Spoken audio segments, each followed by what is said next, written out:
এখানে অলরেডি শুনতে পাচ্ছি কীর্তন চলছে। কতটা সুন্দর ওয়েল মেনটেন করে কিন্তু করা, দেখতে কলকাতা থেকে মনে হচ্ছে একটা অন্য জায়গায় চলে এসেছি। হ্যাঁ ম্যাডাম ফ্যামিলি, কেমন আছি সবাই? Welcome to another blog again. নমস্কার, আমি দেবস্মিতা চলে এলাম ঝাঁ চকচকে আরো একটা নতুন ব্লগ নিয়ে। তো আজকে আমি কোথায় এসেছি নিজে মুখে না বলে তোমাদেরকে সামনে দেখাচ্ছি। তো চলো দেখতে থাকো কোথায় এসেছি।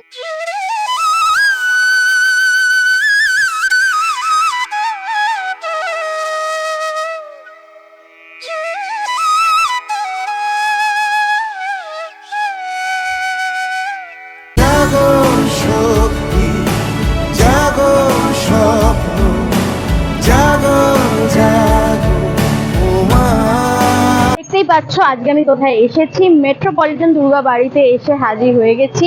অ্যান্ড এখানে ফার্স্ট টাইম আমি এসেছি, কোনো রকম কোনো প্ল্যান ছিল না। অ্যান্ড এসে এখানে আমার কিরকম কি এক্সপিরিয়েন্স হচ্ছে সবটা আজকে তোমাদের সাথে শেয়ার করবো। তো একটু এই ব্লগটা স্কিপ না করে পুরোটা দেখতে থাকো, আশা করি তোমাদের ভালো লাগবে। And let's start this blog with the মিষ্টি বাই।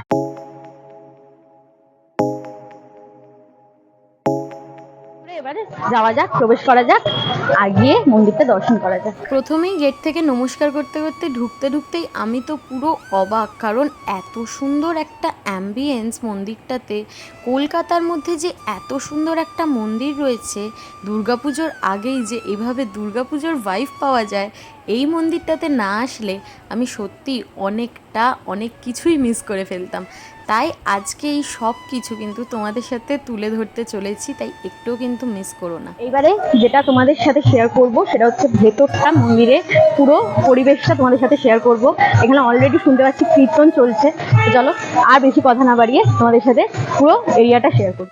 ভেতরে প্রথম সিঁড়ি দিয়ে উঠতেই দুদিকে দুটো সিঁড়ি ভাগ হয়ে যাচ্ছে, আর আমি যেই সিঁড়িটা দিয়ে উঠেছি সেই সিঁড়িটা দিয়ে উঠে দেখলাম প্রথমেই কিন্তু রয়েছে বজরংবলীর মন্দির। আর সেখান থেকে যাওয়ার পরেই দেখতে পেলাম এই কীর্তন যেখানে হচ্ছিল সেই জায়গাটা। কিন্তু এখানে এসে আমি একটু কনফিউজ হয়ে গেছিলামই বটে, আমি বুঝতে পারছিলাম না যে মায়ের মূর্তিটা কোথায়। তো তখন আমি হঠাৎ করে চোখে পড়ল কার্টেনটা সরিয়ে এই অপরূপ সুন্দর দৃশ্যটা। আমার সত্যি গায়ে কাটা দিয়ে দিয়েছে, বিশ্বাস করো, ঢুকেই এরকম একটা দৃশ্য দেখবো ভাবতে পারিনি। এখানে এসেই কিন্তু দেখতে পাচ্ছি যে কীর্তন চলছে, তবে কীর্তনটা প্রায় শেষের দিকে, এখন মোটামুটি সবাই উঠেই পড়ছে। তবে এখানে দেখতেই পাচ্ছ যে কী পরিমাণে ভক্তদের ভিড় রয়েছে। আর কীর্তন শেষ হওয়াতে সকলেই মোটামুটি এখন একটু প্রসাদ নিতে ব্যস্ত। ততক্ষণ বরঞ্চ আমি একটু যাই, গিয়ে মন্দিরটা বরঞ্চ ঘুরে আসি আর তোমাদের সাথে সেটা শেয়ার করি।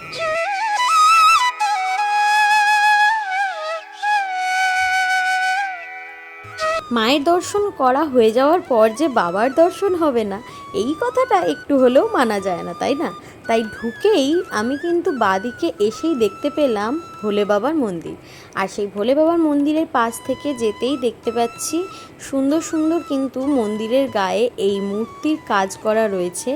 আর মন্দিরটা কিন্তু যথেষ্ট বড় একটা জায়গা নিয়ে তৈরি, যেখানে কিন্তু এইভাবে মন্দিরটার পেছন দিক থেকে ঘুরে দেখা যাচ্ছে।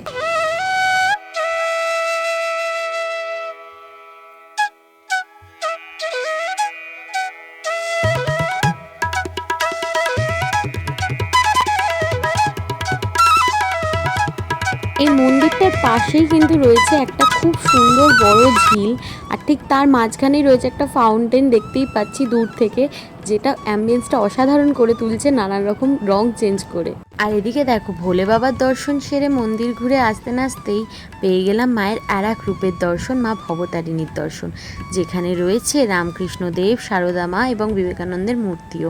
যদিও মন্দিরটা বন্ধ আছে বলে ভালো করে তোমাদের সাথে শেয়ার করতে পারলাম না, তবে মন্দিরটা বেশ সুন্দর। আর আমি যা বুঝলাম, বাদিক থেকে গেছি বলে প্রথমেই পেয়েছি ভোলে বাবার দর্শন, আর ডান দিক থেকে যদি আসতাম তাহলে পেতাম প্রথমেই মা ভবতারিণীর দর্শন।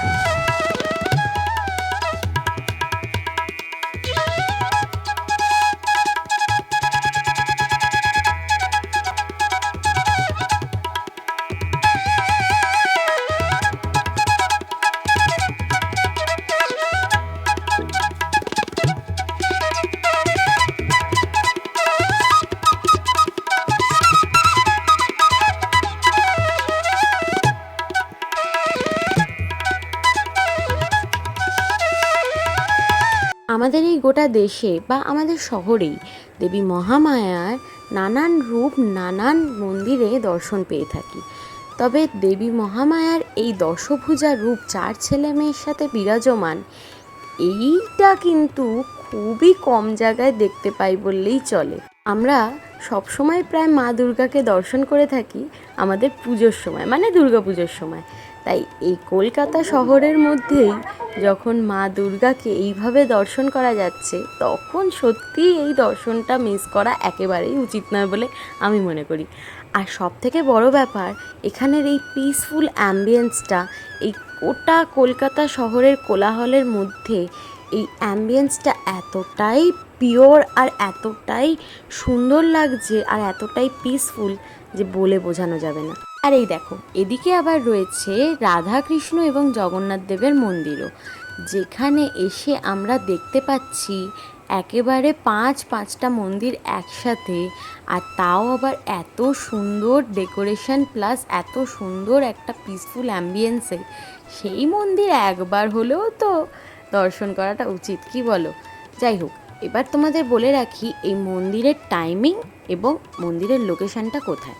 মন্দিরের টাইমিং কিন্তু মোটামুটি ধরে রাখো সকাল 5টার থেকে দুপুর 1টা অবধি মন্দির খোলা থাকে, আবার বিকেল 5টার থেকে রাত 10টা অবধি মন্দির খোলা থাকে। যদিও গুগলে টাইম দেখাচ্ছে 12:30 বা 1টা অবধি রাত, কিন্তু সেটা নয়, আমি খোঁজ নিয়ে জানতে পারলাম রাত 10টা অবধি খোলা। জানতে পারলাম যে কোনো অকেশন বা পুজোর সময় কিন্তু মন্দির খোলা থাকে রাত 11টা অবধি, আর পুজোর সময় এখানটা কিন্তু মেলার মতনও বসে। আর এবার বলে রাখি তোমাদেরকে লোকেশনটা কোথায়। লোকেশনটা কিন্তু একদম বাইপাসের ওপর, বাইপাস ধাবার গলিতে ঢুকলেই এই মন্দির। তো এই ছিল আজকের মন্দিরের দর্শন, আর তোমাদেরকে দেখালাম যে কতটা সুন্দর মন্দিরটা। আর শুধু দুর্গা মন্দিরই নয়, এখানে শিব মন্দির, রাধাকৃষ্ণ মন্দির, কালী মন্দির, এমনকি বজরংবলীর মন্দিরও রয়েছে। পাশাপাশি সব মন্দিরগুলো রয়েছে, আর খুবই সুন্দরভাবে ওয়েল মেনটেন্ড একটা মন্দির বলা যেতে পারে।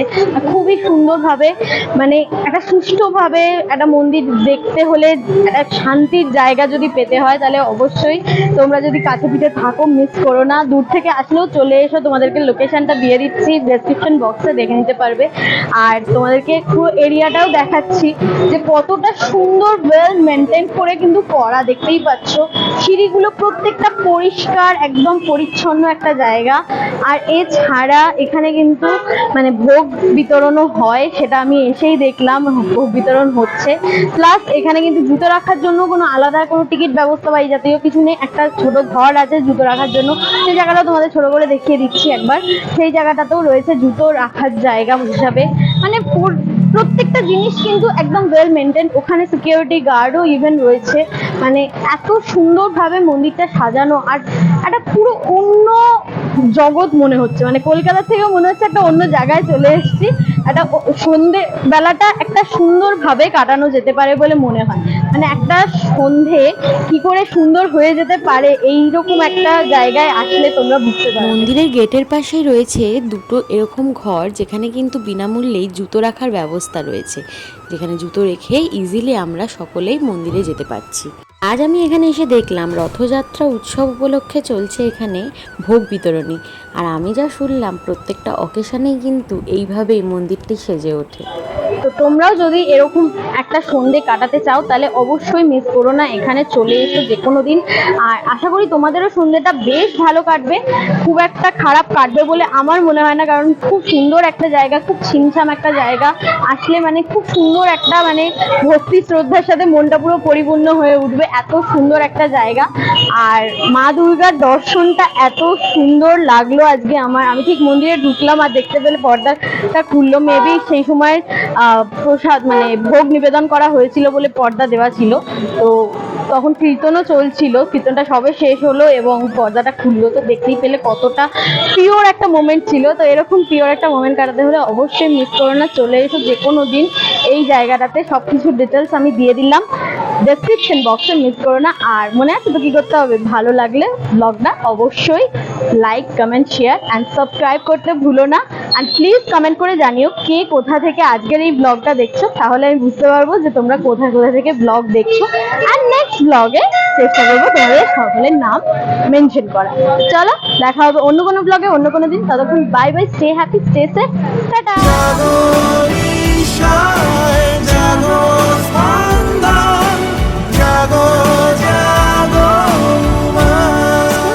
And click the bell icon to stay tuned.